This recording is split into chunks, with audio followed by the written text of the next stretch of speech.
What's going on, everybody? C4 here, and welcome to today's video where we're continuing our draft prep for the 2019 NFL Draft by looking at the linebacker position today. So I'm still not super confident enough to give out 10 rankings, so I'm just going to narrow it down to my top 5 right now, as we are just roughly over the midway point of the college football season, you know, if we're including the bowl games and stuff like that. So there's just 5 guys that I think are for sure going to be day 1, day 2-ish prospects. And then I got a couple honorable mentions that were just, it's too tough to rank them right now. So in reality, I do have like 10 prospects I could rank. It's just really, really tough to differentiate the couple. And I don't want to give you guys just a generalized list. I want to give you, at least the midway point, a cold and true top 5 ranking. So before we jump into the top 5, we have a couple honorable mentions. First up, we have Vosean Joseph from my Florida Gators. Guy's been very, very underrated. Don't know if he's going to declare or not this year, but if he does, he's the kind of guy that is going to be an NFL caliber linebacker. A little bit uncertain about how he's going to test at the combine. We got Joe Dineen from Kansas. Guy's a tackle machine. Again, somewhat limited, I think, in terms of being an athlete. But there's plenty of these guys, the Joe Dineens, that go in like the rounds, 4, 5, and 6, ended up making a roster and being a starter sooner than later. TJ Edwards from Wisconsin. Kind of pained me not to put him on the top 5 because he is, in terms of guys that I believe will be good in my top 5, he just kind of has taken a little bit of a step back this year for Wisconsin. But I think if he can close out the stretch for the last couple games, and if they get in a bowl game really, really nicely, he could definitely find his way back into my top 5.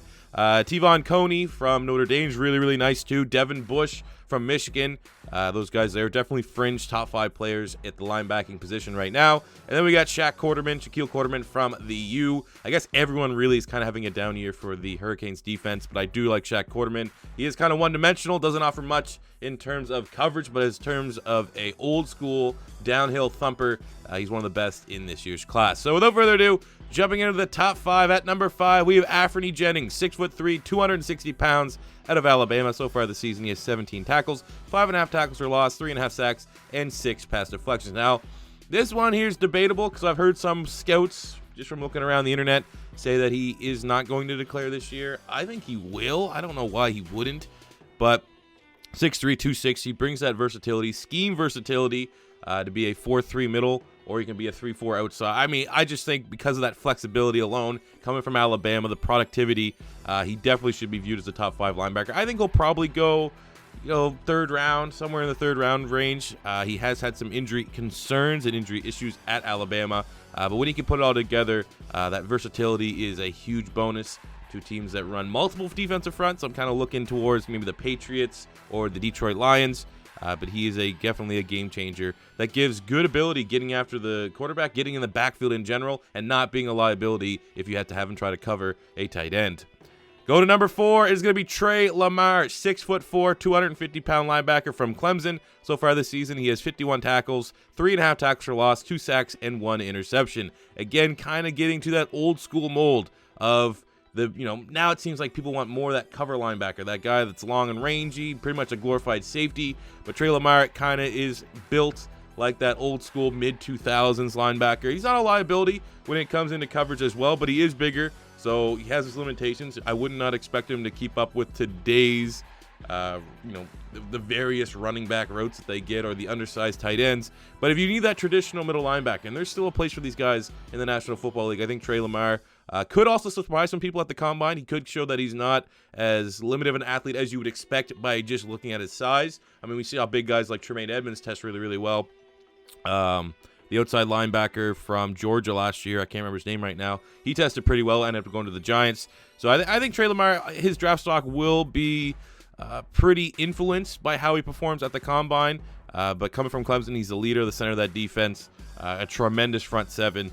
And I definitely think if you're a team that still utilizes the old school linebackers, Tre Lamar in the 3rd round is your guy. Now there's a big jump. Tre Lamar, I mean, I guess we could start even with the Anfernee Jennings and Tre Lamar. These are the guys that are probably like 2nd, 3rd round. I kind of feel like they're going there. But here are the guys that are being talked about as 1st round linebackers.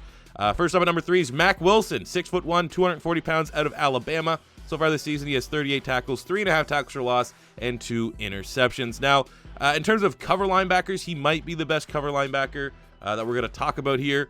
He's not particularly you know, like straight line speedy. Like when you talk about cover linebackers, you think like, oh, well, he can just a runner. He can keep up with everyone.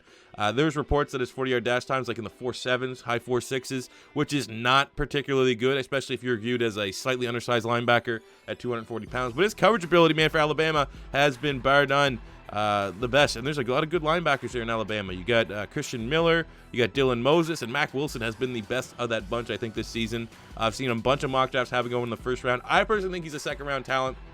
But, you know, if there is viewed to be a massive drop-off from the number one linebacker, which I think there is, there could be a rush for some of these teams that desperately need help at the center of their defense to reach for a linebacker. So while I think Mack Wilson is a mid-second round talent, I definitely could see him with his coverage ability kind of separating from the rest of the pack going in the first round.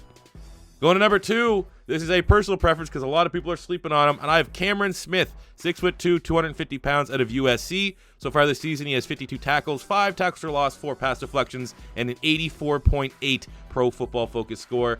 He's been a guy that since he was a true freshman has stood out at USC. At 250, you know, at his build, he looks like your prototypical college linebacker that's going to struggle athletically at the next level, but he's really good in coverage. He's incredibly well-rounded, has the leadership traits, has the intangibles, has a history of proven production, and I actually don't think he's going to test that bad. I really think Cameron Smith is a franchise linebacker that probably will go in the third round. Even though I have him at number 2, I can and will see guys like Mack Wilson and Tre Lamar and maybe Alfred Jennings all go ahead of Cameron Smith. But he is kind of a guy that I'm hitching my wagon to in terms of upside and a guy that not enough people are giving him enough credit just because he has so much of those prototypical traits. Like think about Ben Ballware at Clemson or Scooby Wright from Arizona. You know, like these guys here that were tremendous linebackers at college. They just didn't have that athletic ability to transition to NFL. And I think right now some people are pigeonholing Cameron Smith into that role. And I don't see it, man. I see a guy that is a franchise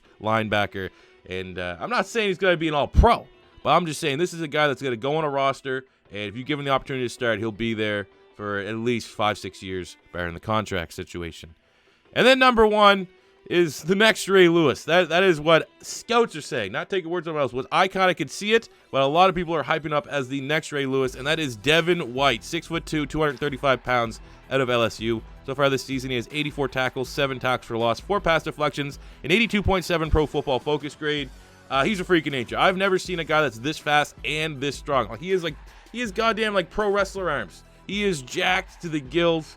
And he is incredibly athletic, sideline to sideline, can do it all. Now, the question I've been getting asked a lot is who do I like more, him or Roquan Smith? And I think they're kind of two different types of players. I don't think Devin White has the straight line speed that Roquan has, even though I'm prepared to be surprised for how fast his 40-yard dash time will be at the Combine or Pro Day, wherever he runs it.